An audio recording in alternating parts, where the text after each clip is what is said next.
우리 한번 전호자로 인사하겠습니다. 잘 오셨습니다. 오늘 이렇게 한번 인사하겠습니다. 하나님 우리를 기대하십니다. 저는 이 인사가 참 너무 좋아요. 하나님 우리를 기대하신다. 제가 제 자신을 볼 때도 저에게는 기대할 게 별로 없는데 우리 하나님은 나를 기대하시고 하나님 우리 교회를 기대하고 계신 줄로 믿습니다. 자, 오늘 말씀을 통해서 다시 점검하라는 제목으로 은혜 받는 시간이 되었으면 좋겠습니다. 우리가 축구 경기를 보면요, 전반전 45분 경기를 하고 후반전 45분을 시작하기 전에 이제 하프타임이라는 것이 있습니다. 이 하프타임은 대단히 중요한 시간입니다. 선수들이 만약에 쉬지 않고 90분을 계속해서 뛰어야 된다면 아마 지쳐서 더 이상 좋은 플레이를 하기가 어려울 것입니다. 그래서 그 선수들에게 있어서 하프타임은 체력을 다시 재충전하고 비축하기도 합니다. 감독에게 있어서는 더 중요한 것이 전반전 경기를 평가하고 이제 후반전에 승리를 위해서 새로운 작전을 선수들에게 지시합니다.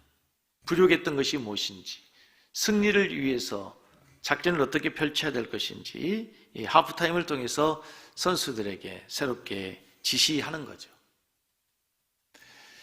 오늘 우리가 살필 본문의 말씀은 그런 의미에서 여호수아서의 하프타임입니다. 이스라엘 공동체, 여호수아와 함께 달려온 이스라엘 공동체는 전반전 45분을 정말 힘써서 수많은 역경들과 많은 어려운 일들을 헤쳐서 여기까지 왔습니다. 여리고성을 건넜습니다. 드디어 가나안 땅에 입성했습니다. 입성하자마자 정말 천혜의 요새에 있는 난공불락 그 여리고성을 무너뜨리기 위해서 하나님의 말씀대로 매일 성을 돌고 고함을 외치라고 하는 그 하나님의 말씀에 순종했을 때 여리고성이 무너집니다. 그리고 아이성이라고 하는 아주 작은 성 앞에서는 또 그들이 처참하게 처절하게 실패를 경험합니다. 아간의 범죄였다는 사실, 아간의 범죄가 드러납니다.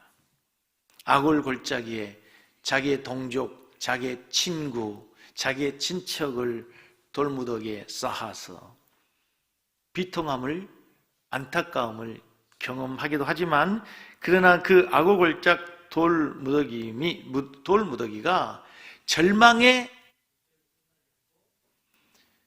소망의 골짜기로 하나님이 다시 그들을 재무장시켜서 이제 아이성을 기어이 정복하게 됐죠. 그리고 난 다음에 이제 8장을 마무리하기 전에 9장을 시작하기에 앞서서 오늘 본문이 주어지는 겁니다. 8장을 마무리하면서 하나님께서 이스라엘 공동체를 어디로 부르신가 하면 에발산이라고 하는 곳으로 부릅니다. 8장 30절 말씀 같이 있습니다. 그때 여호수아가 이스라엘의 하나님 여호와를 위하여 에발산에 한 제단을 쌓았습니다. 에발산이라는 곳에 불러서 하나님께 제단을 쌓았다, 예배를 드렸다는 것입니다. 한번 지도를 보여주시면요, 왜 하나님께서 하필이면 에발산으로 이스라엘 백성들을 불렀는지 좀 궁금합니다. 오른쪽 사진을 보시면, 오른쪽 그림을 보시면 이제 여리고, 길갈, 그렇죠? 길갈에서 할례를 행하고 여리고성을 정복하고 아이성을 함락했습니다. 그렇죠? 사진을 보시죠? 아이성을 찾으셨습니까? 그리고 난 다음에 위쪽으로 에발산이라고 하는 곳에 갔다가 다시 밑으로 내려와서 에글론으로 갑니다. 그런데 이 아이성에서 에발산까지 거리가 약 40km 정도 되는 거죠. 상당히 거리가 먼 거리예요. 한두 사람이 움직인 거 아니죠.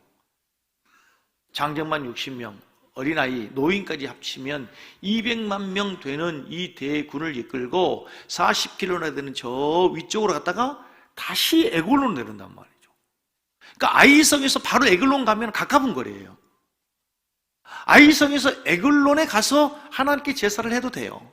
아니면 아이성에서 제사를 하고 에글론으로 가도 돼요. 그런데 하나님은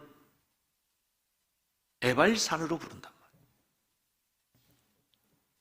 왜 하필 에발산으로 부르는 것인가? 거기 오늘 하나님의 위대한 메시지가 있습니다.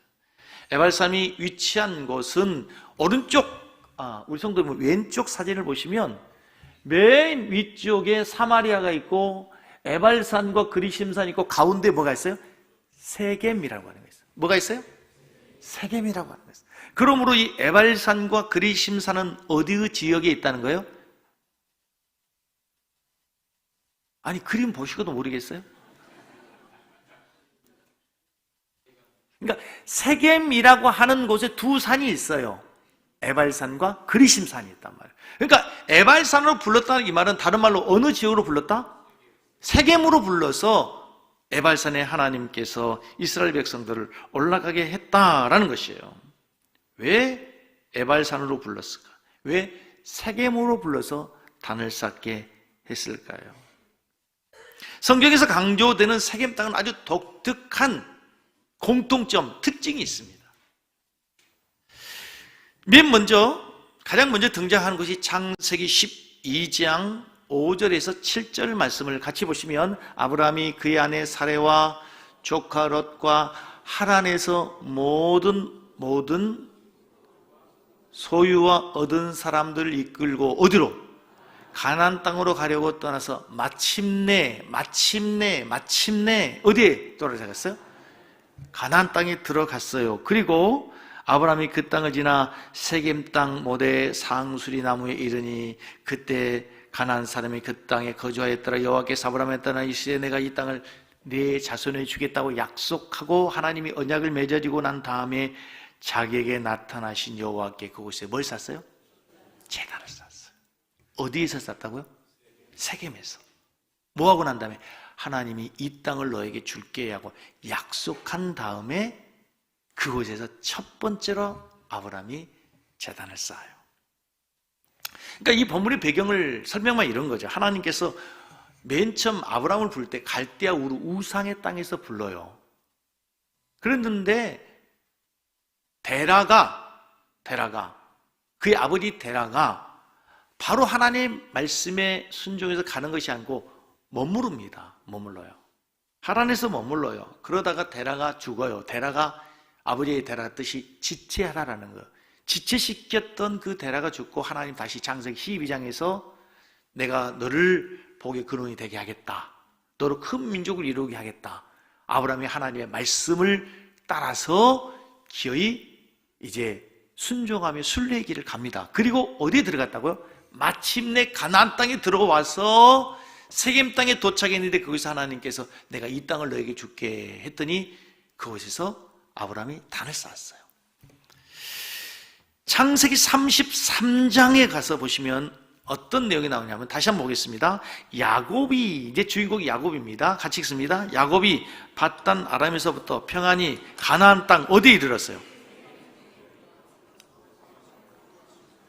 그가 장막 친 밭을 세겜의 아버지 하모르 아들의 손에서 백그시타에 샀으며 거기에 뭘 쌓고? 제단을 쌓았어요. 어디에서 제단을 쌓았어요? 세겜이라고 하는 곳에. 근데 이 본문의 흐름이 이런 거예요. 창세기 28장에서 이제 이 야곱이 먼 길을 떠나는 순례의 길을 가다가 하나님이 나타나잖아요. 밤에 광야에서 돌벽의 잠을 자고 나는데 하나님이 나타나서 내가 너를 지키고 반드시 너를 돌아오게 하겠다. 그 약속의 말씀을 듣고 먼 길을 떠나서 자기 삼촌 집 라반에서 몇 년 종살이 합니까? 20년 종살이를 해요. 오랜 세월 동안. 거기서 고생한 끝에 큰 거부가 됩니다. 마침내 거부가 됩니다.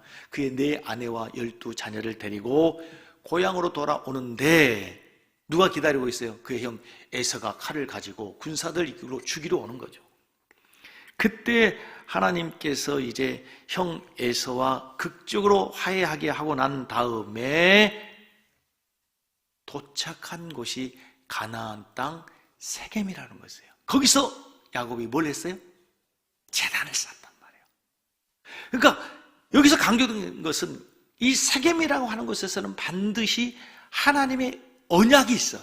하나님의 약속이 이루어지는 거예요. 내가 너 반드시 돌아오게 할게 했더니 돌아와서 그곳에서 그 하나님의 언약을 기억하고 제사하는 곳이 세겜이었어요. 이제 여호수아와 함께 이스라엘의 공동체를 하나님께서 모세를 통해서 애굽에서 430년 만에 종살이에서 해방시킵니다. 홍해를 건넜습니다. 40년 광야 생활했습니다. 모세가 죽고 여호수아와 함께 요단을 건넜습니다. 가나안 땅에 도착해서 여리고성을 무너뜨리고 아이성을 점령하고 이제 승리한 이스라엘 백성들을 하나님이 어디로 불러요? 세겜으로 부른 거예요. 에발산이지만 세겜으로 불러서 그곳에 뭘 쌓도록 해요? 제단을 쌓도록 하는 거예요. 근데 이 말씀은 이미 오늘 30절, 31절 말씀에 보면은 모세가 이미 명령한 말씀이에요. 여호수아가 한 것이 아니고 이미 모세가 너희들이 가나안 땅에 들어가거든 이렇게 하라고 명령했어요. 30절부터 보겠습니다. 그때 여호수아가 이스라엘 하나님 여호와를 위하여 에발산에 한 제단을 쌓았으니 이는 여호와의 종 모세가 이스라엘 자손에게 명령했던 일이었어요. 모세는 이미 알고 있었어요. 이스라엘 백성들이 가나안 땅을 정복하고 정착하게 될 것을 알았어요. 그런데 한 가지 부탁하는 거예요. 너희들이 그 땅에 가거든 반드시 에발산에 가서 세겜에 가서 하나님께 제사해라. 신명기 27장 4절과 5절 보면 너희가 요단을 건너거든 모세가 하는 얘기예요. 내가 오늘 너희에게 명령한 이 돌들을 어디에 세우고 에발산에 세우고 그 위에서 석회를 바를 것이며 또 거기서 너희 하나님 여호와를 위하여 제단 돌단을 쌓아라. 사랑하는 성도 여러분, 여호수아와 이스라엘 백성들은 요단강을 건너 여리고성을 무너뜨리고 아이성을 정복한 후에 에발산에 돌로 제단을 쌓기 위해서 갑니다. 가는 이유가 뭐예요? 가는 이유가 뭐예요? 아브라함이 그랬던 것처럼 야곱이 그랬던 것처럼 하나님의 언약을 이루신 하나님의 약속을 이루신 그 하나님께 제사를 해라. 이 말은 다른 말로 하나님이 누구인지 그리고 이스라엘 백성 너희들이 누구인가를 기억해라. 너희를 부르신 그 하나님의 은혜를 기억해라. 너희는 하나님의 은혜로 여기까지 온 자들이다. 하나님의 약속으로 너희들이 여기까지 온 자들이다. 그걸 잊지 말아라. 너희를 구원하신 여호와를 기억하며 너희 자신이 누구인가를 기억하고 이제 너희가 어떻게 살아야 하는지를 다시 점검하라는 거예요. 너희 이 땅에 오게 된 것이 너희들의 힘으로 온 것이 아니다. 너희가 이 땅에 온 것이 단순히 앞서가는 가나안의 철기 문명, 세상의 문명을 너희들이 누리기 위해서 잘 먹고 잘 살기 위해서 오는 것이 아니라는 거죠. 너희들의 노력으로 온 것이 아니었던 것처럼 하나님의 은혜로 왔고 너희들의 삶의 목적이 하나님의 언약과 하나님의 신실하신 약속을 따라 살아가야 되는 언약의 백성임을 다시 한번 확인하도록 하기 위해서 하나님이 그 세겜 땅으로 불렀다는 사실을 믿으시기 바랍니다. 오늘도 우리가 이곳에 모였습니다. 하나님 오늘도 2023년 3월 마지막 째 주일 여러분을 이 섬기는 교회 예배당에 왜 서게 하였습니까? 왜 이곳으로 하나님 여러분을 부르셨습니까? 그냥 주일이니까 왔습니까? 우리 어머니가 가자고 했으니까 왔습니까? 아내가 가자고 해서 그냥 내가 늘 했던 종교적 습관 때문에 온 것이 아니라 이 자리에서 이 예배를 통해서 오늘도 여러분 다시 한번 확인하는 거예요. 여러분을 부르신 하나님이 누구인지, 나는 누구인지, 나는 무엇을 위해 왜 이 세상에서 살아야 되는지를 확인하고 돌아가는 시간이 되어야 될 줄로 믿습니다. 여러분은 이 세상의 죄악에서부터 영원한 사망에서부터 구원받은 하나님의 자녀들이 된 겁니다.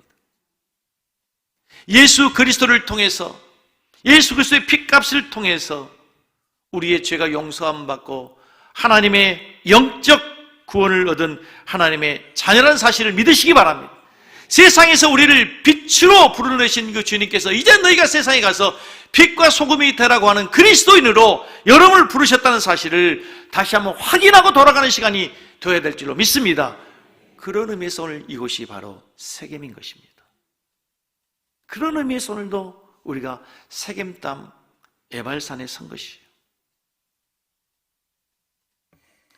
우리는 오늘도 여기에서 예배를 통해서 하나님의 자녀로서도 온전하게 신실하게 살기 위한 다짐과 결심을 하나님 앞에 드리고 그래서 오늘도 우리에게 하나님이 무슨 말씀을 주실지 그 말씀을 기대하고 기다리는 거예요.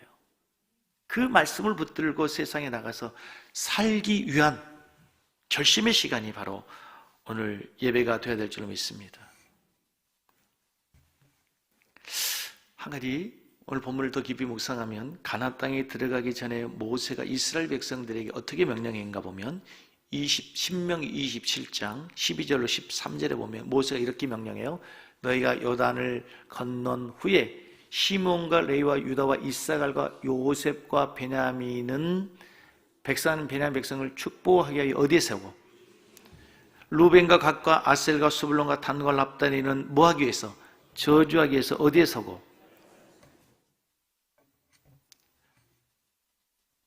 너는 그리심산 공동체에게는 축복을 선포하고 에발산에서는 저주를 선포해라 했거든요. 그런데 이스라엘 공동체가 여호수아와 함께 에발산에 섰습니다. 그리고 이들이 제단을 쌓고 난 다음에 여호수아가 그리심산에서 축복해야 될 그 축복을 어디에 선포하냐면 에발산에 선포합니다. 저주가 빠져버립니다. 저주를 슬며시 제거해버립니다.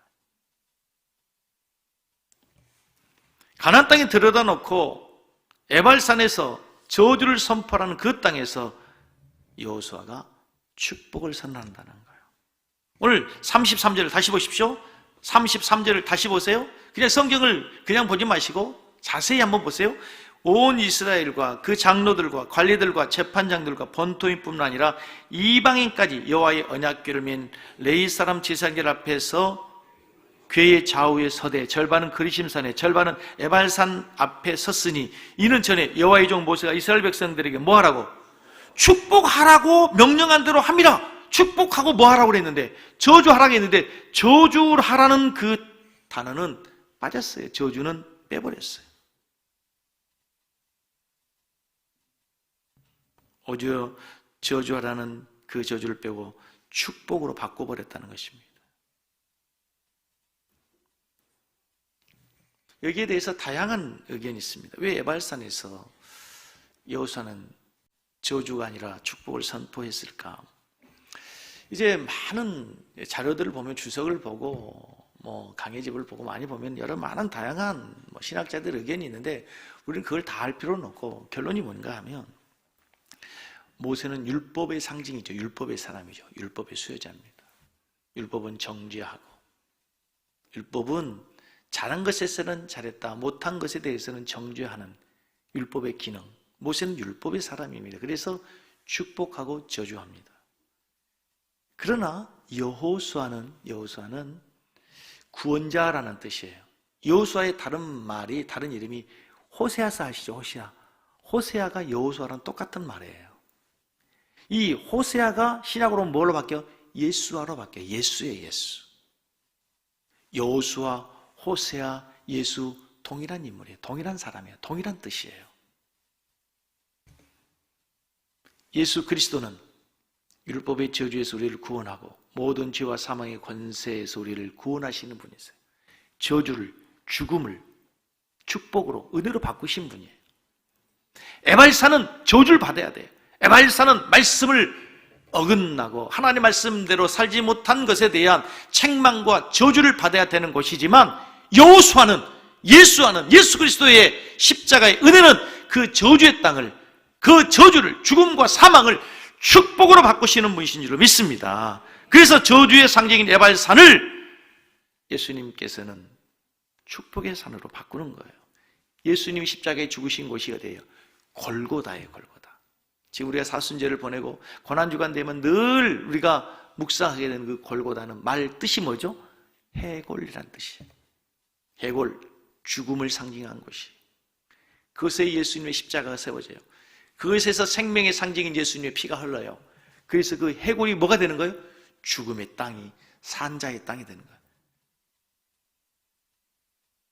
생명의 땅으로 바뀌어지는 거예요. 바로 이 에발산이 바로 그곳이에요. 저주를 선포해야 되는 그곳에서 장차 예수 그리스도를 통해서 이 여호수아를 통해서 저주가 아닌 축복으로 바뀌어지게 되는 땅이 바로 이 에발산의 은혜라는 사실을 기억하시기를 바랍니다. 사실 이스라엘 백성들은 40년 동안 광야에서 죄 지은 것밖에 없습니다. 마땅히 하나님의 징벌을 받고 하나님의 죄의 책임으로 저주를 받아야 하지만 여호수아와 이스라엘 백성들은 에발산에서 제단을 쌓고 예배를 드림으로 하나님과의 관계가 회복되고 하나님께 감사의 제사를 드리는데, 오늘 본문을 자세히 보시면 여호수아가 제사를 두 가지를 드립니다. 하나는 번제를 드리고 또 하나는 뭘 드리죠? 화목제를 드립니다. 번제는 이제 예수님의 죽으심과 구원을 상징하는 화목제물은 감사의 제사예요. 감사의 제사. 그래서 두 가지 제사를 드리는 거예요.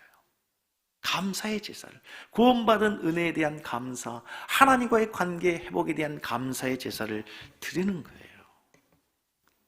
사랑하는 성도 여러분, 여호수아가 저주의 땅 에발산에서 축복을 선언했던 것처럼 이 시대의 교회가 세상을 향해 저주하고 하나님의 진노를 선포하고 하나님의 심판을 선포하는 것이 아니라 세상을 축복하는 것이 되기를 원합니다.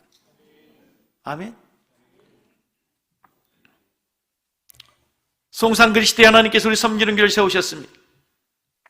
세상의 사람들은 여러 가지로 교회를 이야기합니다. 특별히 교회의 이미지가 정말 실추될 더 이상의 나락이 없을 정도로 실추되고 있습니다. 나는 신이다라는 넷플릭스 드라마 때문에 세상 사람들이 교회를 보는 시간이 따갑습니다. 그럼에도 불구하고 여러분, 저주의 땅 에발산에서 하나님의 축복을 선언한 여호수아처럼 이 땅을 축복하는 교회가 되어야 될 줄로 믿습니다. 예수님께서 제자들에게 말씀하셨습니다. 누구를 만나든지 누구 집을 방문하든지 먼저 그 가정에 평화를 빌어라. 저주하지 말고 너희들을 학대하고 너희들을 냉대하고 너희들을 거절하는 자들을 향해서도 축복하라, 평화를 선포하라고 했던 것처럼 우리 교회가 이 땅을 축복하는 교회, 에발산의 저주를 그리심산의 축복으로 바꾸는 교회가 되어야 될 줄로 믿습니다. 이 나라 우리 조국 대한민국이 에발산과 같았습니다. 우상을 숭배하는 나라,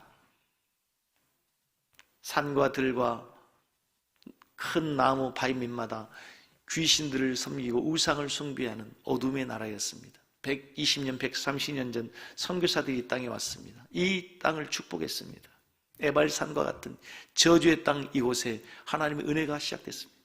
선교사들의 피 흘림으로, 죽으심으로, 생명의 대가로 이 땅에 오늘날처럼 교회가 부흥하고 세계에서 가장 많은 선교사를 파송하는 선교 대국이 된 것 하나님의 은혜인 줄로 믿습니다.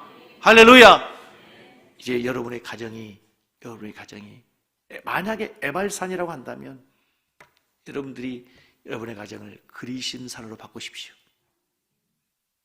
우리 가정은 예수 믿는 사람 한 사람이 없어. 우리의 조상 대대로 예수 믿지 않고 우상을 숭배하고 하나님의 은혜와 상관없는 하나님의 저주를 받아야 되는, 하나님의 진노를 받아야 되는 에발산과 같았다면 이제 여러분이 여러분의 가정을 그리심산의 축복으로 바꿀 수 있기를, 믿음의 명문감으로 바꿀 수 있기를 다시 한번 주님의 이름으로 간절히 축복합니다. 그러나 사실 잘 기억해 보아야 됩니다. 하나님께서 에발산에서 오늘 본문 말씀에서 보면은 축복과 저주를 함께 이제 율법책을 낭독합니다. 축복하고 난 다음에 33절에서 백성이 축복하라고 명령한 대로 축복했습니다. 그리고 나서 다시 여호수아가 34절 율법책에 기록된 모든 것대로 축복과 저주하는 율법의 모든 말씀을 뭐 했어요?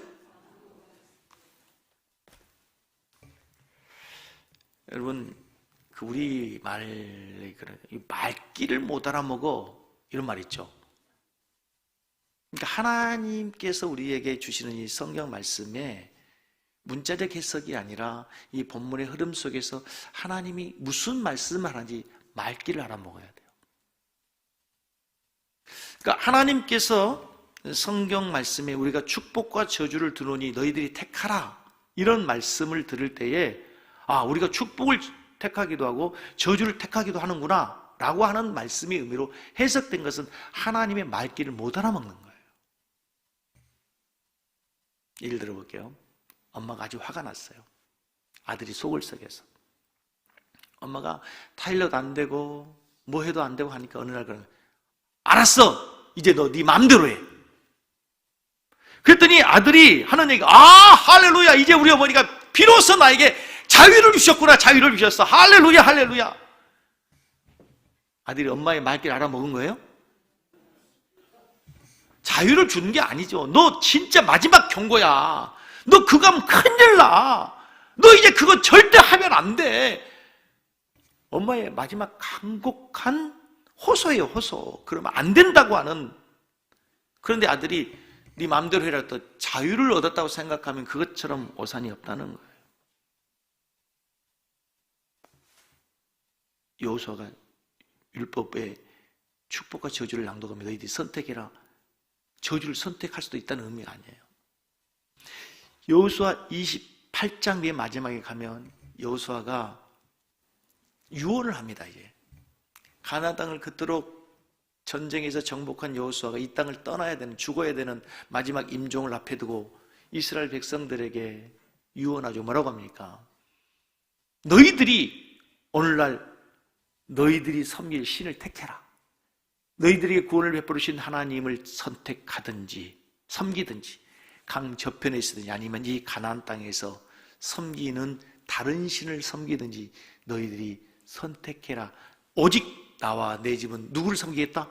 여호와만을 섬기겠다 할 때 이스라엘 백성들이 그래 너희들 우상을 숭배할 수도 있고 섬길 수도 있고 여호와를 섬길 수도 있어. 너희들이 선택해. 알아서 잘 선택해. 이 말입니까? 아닙니다. 선택하라는 얘기가 아니에요. 너희는 선택의 여지가 없이 여호와만을 섬겨야 된다는 거예요.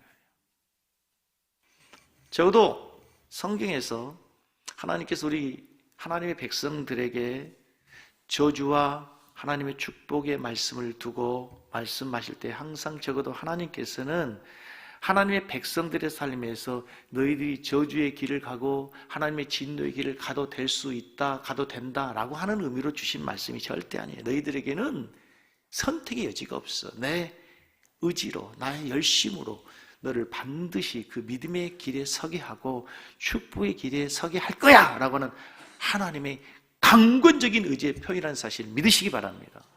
여호수아가 지금 이 에발산까지 데리고 와서 축복과 저주의 말씀을 다시 낭독하면서 하는 말씀의 의미는 뭐예요? 너희는 어떤 경우에도 축복의 길을 가야지 저주의 길을 가면 안 돼.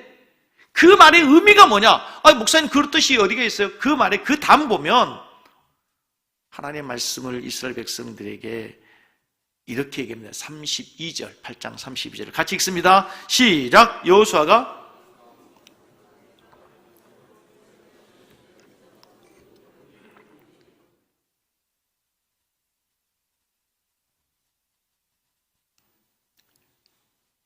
한 목소리로 다시 한번 또박또박. 무슨 말이 너무 중요한 말인데 무슨 말인지 알아들을 수가 없네. 여호수아가 거기서 모세가 기록한 율법을 이스라엘 자손의 어디에서? 목전에서 어디에 기록했어요? 돌에 기록했어요. 모세 율법을 돌에 기록했다고요. 근데 여러분 이미 우리가 성경을 아신 분들은 신명기서를 보면요 모세가 유언을 합니다. 그 유언의 내용이 뭡니까?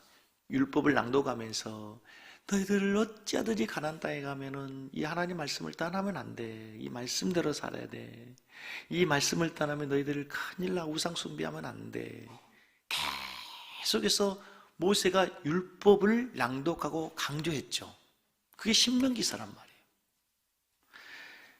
너희들 어떤 경우에도 가나안의 문화를 쫓지 말고 세상의 문화를 쫓지 말고 우상 숭배하지 말고 하나님의 자녀로서 살아야 돼. 그런데 또 다시 여호수아가 이 에발산 그리심산에 놓고 율법의 말씀을 어디에 기록해요 이제? 돌에 기록해요. 그들이 보는 앞에서. 그 옛날 모세가 하나님으로부터 받은 율법은 돌판에 하나님이 친히 새겨졌습니다. 아무도 그 돌판에 새긴 것을 본 자들이 없어요. 모세만 보았습니다. 그러나 이제 여호수아는 이스라엘 백성들의 목전에서 눈앞에서 보는 앞에서 돌에 친히 율법을 새기는 거예요. 생각해 보십시오. 지금으로부터 3,500년 전 지금처럼 정이 있었겠습니까? 드릴이 있었겠어요? 돌에다 글씨를 새기는 것은 얼마나 어렵겠습니까? 한자 한자 새기는 것이 얼마나 어려워요. 그럼에도 불구하고 돌에 율법을 새긴 이유가 뭡니까? 돌에 율법을 새긴 이유가 뭐예요? 절대로 너희들이 잊지 말라는, 이제 지울 수 없다는, 변화될 수 없다고 하는, 이 율법을 거스러서는 안 된다고 하는 강력한 하나님의 메시지가 돌의 율법을 기록한 거 아니겠습니까? 너희들이 지금까지 은혜로 여기까지 왔지만 기억해야 될 것은 이 율법을 떠나면 안 된다. 오늘날 우리는 돌에다가 하나님의 말씀을 새길 필요는 없지만 여러분의 신비에, 마음에 하나님의 말씀을 새길 수 있기를 주의 이름으로 축복합니다. 하나님의 말씀 우리의 마음에 새긴다는 말은 무슨 말입니까? 하나님의 말씀을 암송한다는 거예요. 하나님의 말씀을 매일매일 우리의 삶에서 묵상한다는 거예요. 여러분의 삶이 세상에서 살면서 하나님의 자녀로 살기 위해서 여러분의 마음에, 여러분의 신비에 말씀이 새겨져야 돼요. 말씀이 새겨져야 돼요. 제가 찬양을 한 곡 이렇게 하다 보면은 그 주제곡에 맞춰 계속 그 찬양을 하잖아요.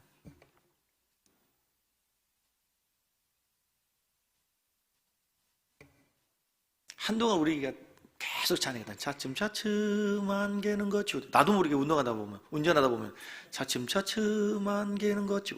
그 찬양이 나오죠. 그런 적 있으세요? 없으면 더 해야 되는데 그 찬양. 얼마 전에는 하나님은 실수하지 않으신다네. 그 찬양이 나오도록. 그게 새겨지는 거예요. 새겨지는 거. 새겨지는 거.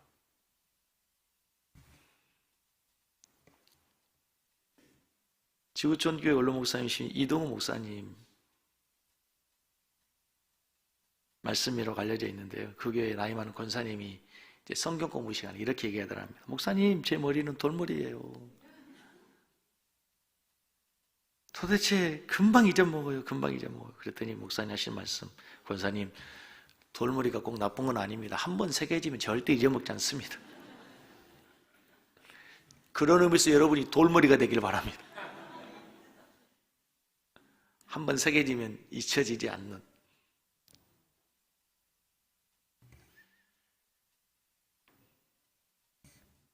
에발산에서 돌에 하나님의 말씀을 새겼습니다. 우리의 마음에 하나님의 말씀을 새기고 묵상해야 되는데 이 말씀을 묵상해야 되는 이유가 뭐냐면 시편 119편 105절에 이렇게 시편의 기자가 고백합니다. 같이 읽습니다. 주의 말씀은 내 발의 등이요 내 길의 빛입니다. 이 말씀이 여러분의 발의 등이고 빛이기 때문에 어두운 길 우리 어떻게 갈 수 있어요? 빛이 있어야 돼. 빛이. 이 인생의 어두운 세상을 어떻게 가요? 이 말씀이 우리의 삶을 이끌어 주셔야 돼요. 이 말씀의 빛이 우리를 밝혀 주셔야 된단 말이에요. 하나님 말씀이 왜 중요해요? 하나님 말씀이 없다면 우리가 하나님이 누구인지를 몰라요. 하나님이 누구인지를 모른다는 얘기는 내가 누구인지를 몰라요. 내가 누구인지를 모른다는 것은 내가 어떻게 살아야 될지를 모르는 거예요. 하나님을 통해서 하나님이 세상을 만드신 가운데 나를 만들었고 나를 구원하였고 지금도 나를 하나님께서 하나님의 선한 도구로 사용하기를 원하신다고 하는 그 모든 영적 진리를 우리는 성경 말씀을 통해서 알 수 있기 때문에 우리는 하나님 말씀을 가까이 해야 되는 거예요.